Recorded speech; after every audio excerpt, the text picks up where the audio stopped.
That's my ham radio. CW code. Yeah. Now, that's what I love to do. When I had to take mine, I had to do 20 words a minute. I had to do 20 words, and not a bragging again, when I took my 20-word code test, I made 100. The examiner said, I heard this one girl say, can I go up and kiss Jim Tom? Said he done 100, said he didn't miss the first character. But I'd studied that, and when I started, I said, I'll never learn it. That's right.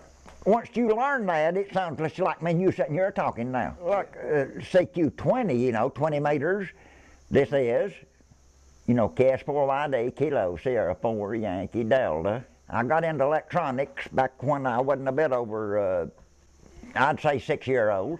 And they had an old cathedral-style radio. And Annie was my aunt's name. And she said, Jim Tom said, you can have that old radio. Said it won't play. I went in her kitchen and got me some kind of a knife. And I don't know what I done. I done something to that radio. Had all them big tubes in it. And the minute that thing started playing, well, she tried to take it away from me after I got it fixed, and I ran out the door with it and right down through a cornfield. She tried to take it away from me, and I kept that radio for 30 or 35 years. Now, I'm not ashamed of it. That was 1959. I had to build a little time for something that I did not do. Now I'm going back to the radio, what I'm talking about. Yeah, I got you. So we had WCVP radio station in Murphy. So I built me a radio.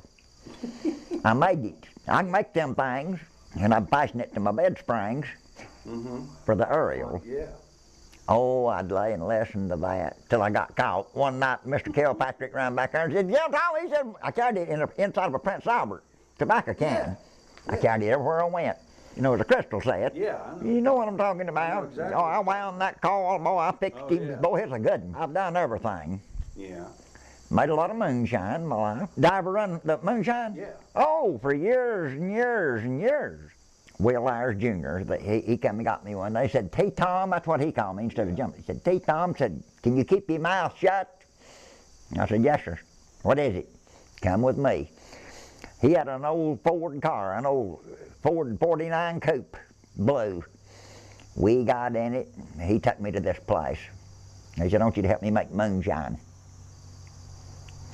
He was a little lazy. He wanted me to carry all of it. So we did, and to go on, we made it for so many years. Then I quit. I said, I'm going to put me up one myself. Yeah. So I made me one. Don't remember exactly what it looked like, but it was out of copper. Oh, well, yeah, I've hauled a whole lot that nobody never did know nothing about. Yeah. And I mean, I'm just truthful. I made a lot of liquor that nobody never did know anything about. So did you have the second tank in the car? No, it was just stacked with the back seat gone, you know, just stacked in there. Yeah. In the trunk.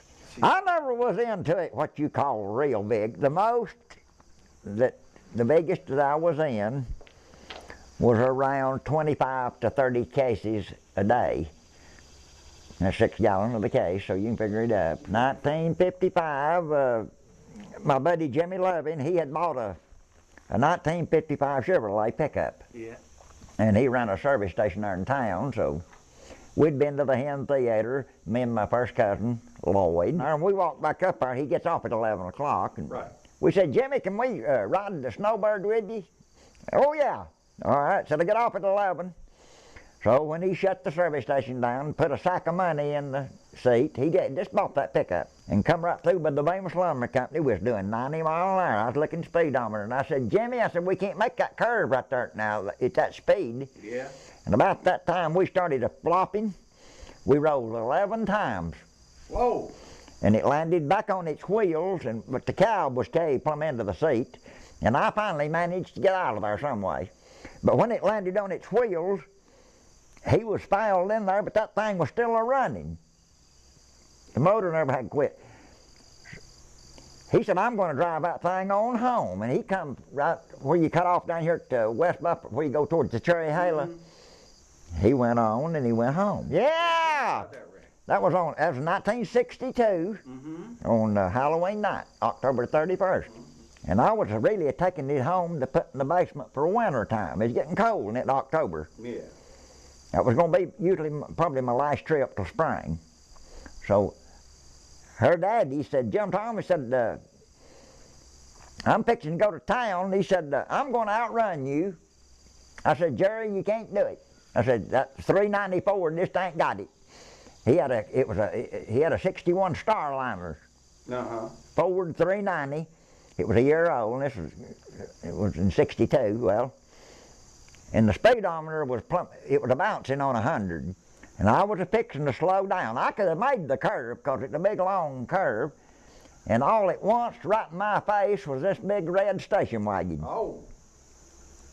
And he was doing 85 miles an hour. Oh.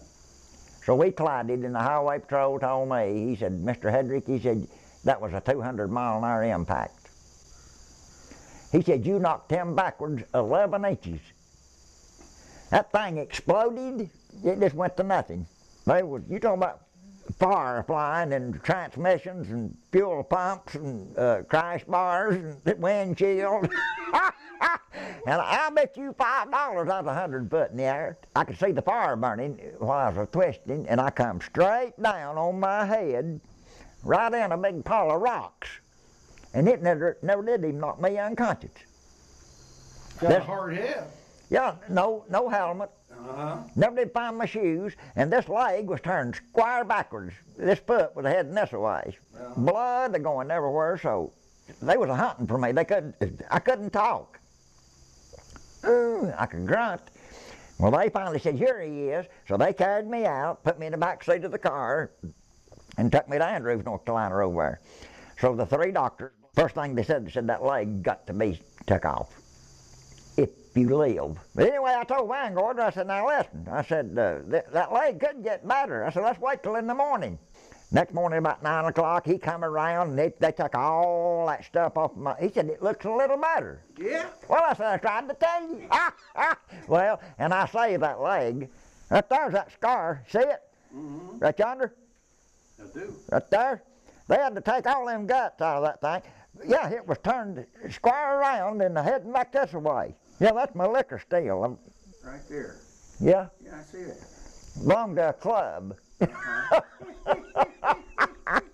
Yeah, boy, I'm telling you, that was a calamity, you know, not to be hurt no worse than I was. Yeah?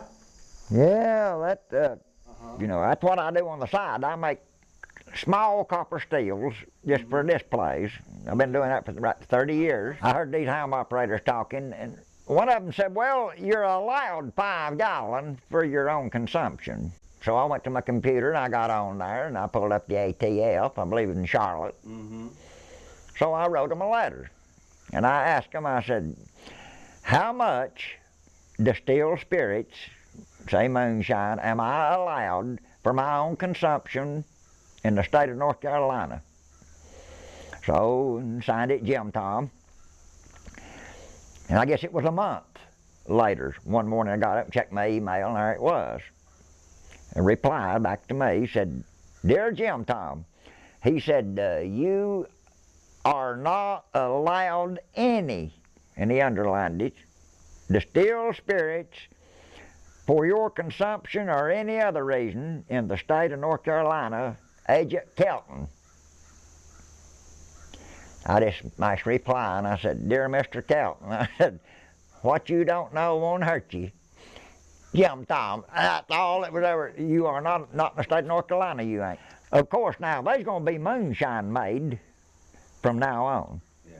It's been made from the beginning. George Washington made it, made a lot of it. Still folks who call it blockader? Yeah, yeah.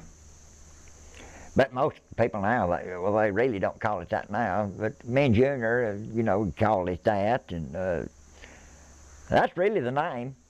Yeah. He said you might hold a state record in DUI. Oh, yeah! 21 times. 21? 21. What? Oh, they've caught me. I've been caught high 2 times in one day. Wow. I was building a little term over in Bryson City over there for DUI, so the jailer, me and him got to talking one day.